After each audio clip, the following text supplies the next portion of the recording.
Before the man pulled the phone off the base, Marcus jumped up, grabbing the mag light with his right hand. He covered the few steps between the couch and where the man stood in a millisecond, swinging the piece of metal in an arc over his own head. The sound produced by the flashlight as it made contact with the stranger's skull was not dissimilar to biting through an almond. It was a loud crunch, but not metallic. The man crumpled to the floor face down and moaning, but not completely unconscious.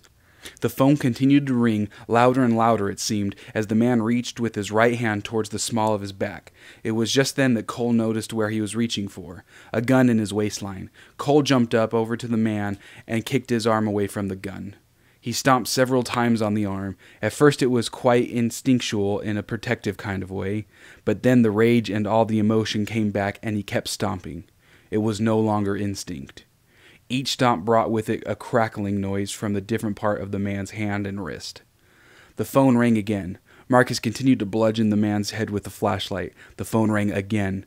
The man's arms were dually moving back and forth. Cole moved his boot from over the man's hand to over his head and gave another solid stomp. The phone rang again. The man's arms stopped moving. His head was nearly flattened from the beating it had sustained.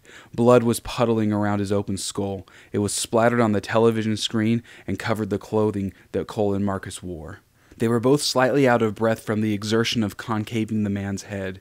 The phone finally clicked over to the answering machine, and a woman's sharp voice came across. "Where the hell are you?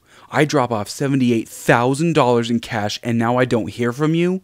You know who this is. Call me back."